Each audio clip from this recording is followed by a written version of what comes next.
Aunque el gobierno de Colombia llega a la mesa de negociación desconociendo cuántos secuestrados están en poder del ELN, las cifras de algunas organizaciones son contundentes. Según un reciente estudio del Centro de Memoria Histórica, en 37 años de guerra, 6.789 personas han sido secuestradas por esta agrupación subversiva. El secuestro, un delito que ha utilizado el denominado Ejército de Liberación Nacional como un instrumento para generar dolor, zozobra e incertidumbre entre los colombianos. Caso Cabrales. Ramón José Cabrales se convirtió en una víctima emblemática del ELN después de sobrevivir a 7 meses de secuestro. El 3 de septiembre de 2015, este ingeniero de 38 años fue interceptado por integrantes del ELN cuando salía de su finca en la vía Ocaña-Concepción. Durante su largo cautiverio, la familia Cabrales solo obtuvo una prueba de supervivencia el 26 de enero de 2016. El pasado 23 de marzo, Ramón José, con una evidente pérdida de peso, regresó a la libertad. Los Cabrales se vieron obligados a entregar al ELN una millonaria suma de dinero para lograr su regreso a casa.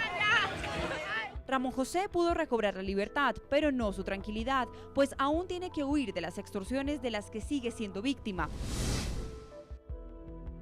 Caso Agente Guáquez. El uniformado Robert Hernán Guáquez fue secuestrado el 27 de mayo de 2003 cuando salía del municipio de Sotomayor rumbo a Pasto para una cita médica. La esposa del policía confía en que el ELN tenga un gesto de buena voluntad de paz e informe qué pasó con su esposo. Caso Albernia. El administrador de empresas, Javier Albernia, de 41 años, fue secuestrado en una finca en Curumaní, Cesar, el 17 de enero de 2014 por 6 guerrilleros del ELN. Su familia lleva esperando 731 días para que el ELN les diga qué pasó con Javier. Caso Patrullero Pérez. El patrullero de la policía, Héctor Pérez, cumple 11 días de cautiverio tras haber sido secuestrado por guerrilleros de esa agrupación criminal en Tiquicio, sur de Bolívar, cuando regresaba a la estación de policía luego de visitar a uno de sus hijos. Caso Niño Secuestrado. La Defensoría Regional del Pueblo de Risaralda y la 8ª Brigada del Ejército denunciaron que el Frente Cacique Calarcá del ELN tiene secuestrado a un niño de 3 años desde hace 9 meses. Según denunció la madre del menor en exclusiva a Noticias RCN, el rapto de su hijo se produjo en junio del 2015, al parecer en represalia por la decisión que ella tomó de desmovilizarse de ese grupo guerrillero. Desde ahí yo no sé nada, absolutamente nada del niño y quiero que me ayuden o quiero que me regresen el bebé. Estas familias ven con esperanza el acuerdo para el inicio de una etapa formal y pública de negociaciones entre el gobierno colombiano y el ELN, pero también exigen que les entreguen a sus seres queridos, que sean reparados como víctimas y que el secuestro no vuelva a tocar sus puertas.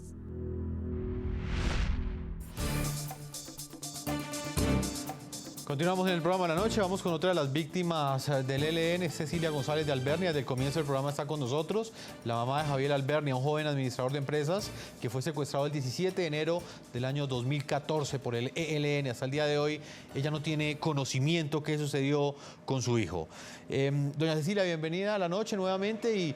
¿Y qué le dice usted hoy al ELN? Escuchábamos unas declaraciones anteriormente donde ellos, por un lado, dicen que el tema del secuestro no es la parte central de estas negociaciones y por el otro, en la respuesta que le dan a nuestra corresponsal en Venezuela, a Carmen Rengifo, el ELN dice que prácticamente ellos tienen todo el derecho de privar de la libertad a alguien porque sencillamente no reconocen ese ordenamiento legal del Estado colombiano.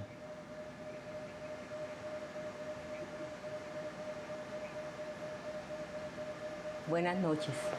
Realmente esta noticia yo la recibí pues con mucha extrañeza.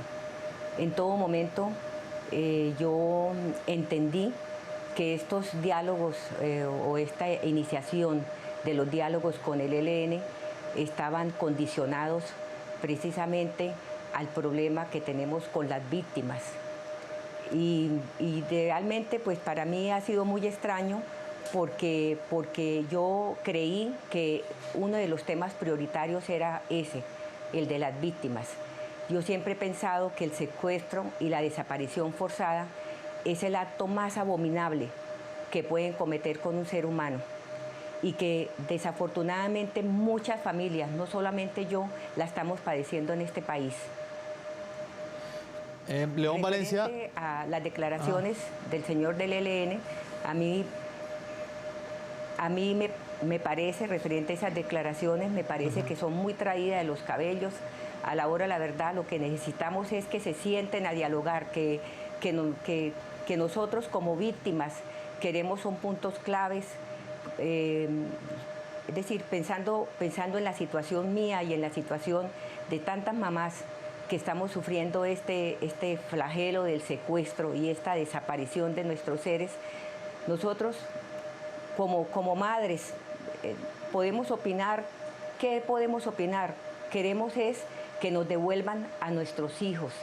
Queremos que esas personas que los secuestraron y que no les suministraron, en el caso de mi hijo, la droga que él necesitaba, ni las mínimas condiciones que él necesitaba para su supervivencia, eso es inaudito. Yo hago un llamado casualmente a eso, a que nos entreguen los restos de nuestros hijos. Nosotros como mamás queremos darles cristiana sepultura, queremos empezar a hacer un duelo. Esto ha sido muy doloroso para nosotros. Nosotros somos una familia que tenemos 2 años de estar sufriendo y, como te digo, no solamente estoy sufriendo yo, son muchas las familias de este país, es mucho el dolor que nos han acarreado a todos nosotros. León Valencia, ¿qué opinión tiene usted? Escuchamos esas declaraciones de Pablo Beltrán en el anterior bloque, escuchamos ahora una nueva voz de otra víctima y uno siente que a la sociedad colombiana y a las víctimas se les exige perdonar, pero del otro lado, y cuando hablo del otro lado no me refiero solamente al ELN, también me refiero a las FARC, no existe esa intención por lo menos de pedir perdón o por lo menos de reconocer que se cometió un daño. En esas declaraciones, el señor Pablo Beltrán lo que dice es que sencillamente los secuestros son justificables y que es justificable precisamente seguir pensando eso. Yo creo que estamos en el inicio de unas conversaciones. Al ELN le tocará afrontar en este proceso de conversaciones públicas el reclamo de muchas víctimas y le tocará darle explicaciones a muchas víctimas. Y en ese proceso irá encontrando, digamos, de cara a la sociedad colombiana, la capacidad para reconocer cosas y para cambiar cosas. Estuvimos en un conflicto armado muy doloroso en el que de muchos lados se hicieron daño y daño a veces irreparables y cosas muy dolorosas que tendrán que ser vistas por la opinión pública, reconocidas por los actores y que tendrán que ser transformadas. Yo, por ejemplo, creo que así empezaron también las guerrillas de las FARC. Las primeras intervenciones públicas eran menos sensibles a todas estas cosas y ahora lo son más. Ahora que recibieron a muchas víctimas en La Habana, que esas víctimas pudieron decirle a la cara muchas cosas a las FARC, y las FARC empezaron a cambiar y ha tenido actos impresionantes como el de Bojayá, donde vino un líder guerrillero a pedir perdón a las víctimas de Bojayá, y esas cosas las veremos también en el caso del ELN, cambios de discurso, porque se irá comprendiendo que el tema del secuestro puede incluso que no sea para el conjunto del mundo y de la sociedad, no sea el hecho más infamante de victimización. Las masacres son desde luego más dolorosas, donde mueren 40 o 50 personas y son vejadas sexualmente y son, digamos, mutiladas y después tiradas a los ríos o a las fosas comunes. Son hechos que han hecho los paramilitares, que ha hecho la guerrilla, que ha hecho la fuerza pública en Colombia, y son más duros. Pero en Colombia, por circunstancias que no vamos a analizar ahora, el hecho del secuestro ha sido visto en la gente como lo más repudiable. Y eso yo creo que lo irá comprendiendo el ELN. El secuestro deslegitimó mucho la acción de las guerrillas. Esa es una verdad que ya hoy mismo mucha gente reconoce. Y por eso yo creo que ahí va a haber cambios importantes. Y claro, Esto, pues lo sé yo desde toda la vida. El secuestro siempre ha sido una cosa muy fuerte y en los últimos años lo ha sido más. De manera que yo espero que ese discurso del ELN en el inicio de las conversaciones cambie en el proceso de negociación y reconozcan cosas que son duras para la sociedad colombiana. Lo que esperan, pues, según lo podemos escuchar, la mayoría de las víctimas. Doctora Marta Lucía Ramírez, el presidente dijo que en el centro de esta negociación estaban las víctimas, pero pues uno al escuchar ese tipo de declaraciones, la verdad le genera mucho escepticismo, ese tipo, digamos, de esperanzas que existen en un sector del gobierno, porque en la práctica volvemos a escuchar esas declaraciones que ya escuchábamos en el pasado de las FARC, hoy se están repitiendo, que los victimarios no reconocen a sus víctimas y tampoco reconocen que han cometido algún tipo de crimen.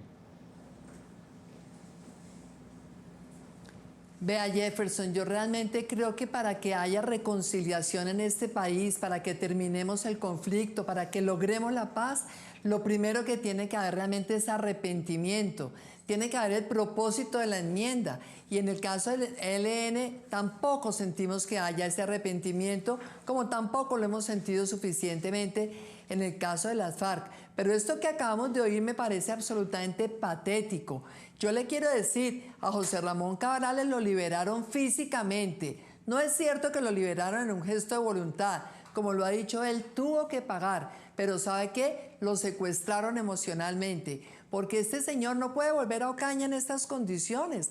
Porque es que lo que acabamos de oír hace totalmente imposible que él o su familia puedan tener algún tipo de tranquilidad para estar en Ocaña. Aquí es muy grave lo que está pasando también, porque es que la gente que no está secuestrada está amenazada y para que no lo secuestren tiene que pagar. Y esas extorsiones son también una manera de tener a este país secuestrado emocionalmente. Yo le digo francamente, estas negociaciones no deberían habérsele planteado ayer al país si no había habido antes de verdad esta condición firme del gobierno que después el presidente menciona en una locución presidencial, pero que lamentablemente sus negociadores no habían mencionado en el texto que apareció firmado en el día de ayer. Es muy grave porque así es difícil creer que esta negociación va a tener algún avance. León Valencia decía, así empezaron las FARC y después han reconocido cosas. Pero mire, aquí hay crímenes muy graves que se han cometido de todos los lados, es cierto. Y con todos debería ser igualmente implacable la ley y la sociedad colombiana. Pero cuando está de por medio el riesgo de que sigan secuestrando gente, que sigan cometiendo crímenes de lesa humanidad, como el reclutamiento de niños y como colocar minas que dejan mutilada a tanta gente en el campo colombiano, esos son temas que no deberían hacer parte de una negociación, sino deberían ser el punto de partida que le dé confianza a la sociedad colombiana de que esta vez sí hay arrepentimiento y de que esta vez sí hay voluntad de lograr la paz. De lo contrario, la verdad, creo que no podemos creer tampoco en esta voluntad ni en este proceso. Antes de hacer una segunda pausa a comerciales, vamos a leer algunas de las opiniones de nuestros televidentes al tema de análisis hoy en el programa de la noche. ¿Creen ustedes que el ELN tiene verdadera voluntad de llegar a la firma de un acuerdo de paz con el gobierno del presidente Juan Manuel Santos? Vamos a leer algunas de las opiniones que nos llegan a esta hora a través de nuestras redes sociales de Twitter. Rodrigo Rivero, un asiduo televidente del programa de la noche, dice lo siguiente: ELN y FARC son narcoterroristas, van por el poder, no por la paz, nunca dejarán armas ni dejarán de delinquir. Mauricio López, otro de nuestros televidentes, desde otro ángulo dice: es muestra clara de la seriedad del gobierno en búsqueda de la paz. 2 mesas, una misma paz. Colombia mejora. Las opiniones de nuestros televidentes hasta ahora en el programa de la noche. Una pausa y ya regresamos a la parte final de este programa de la noche.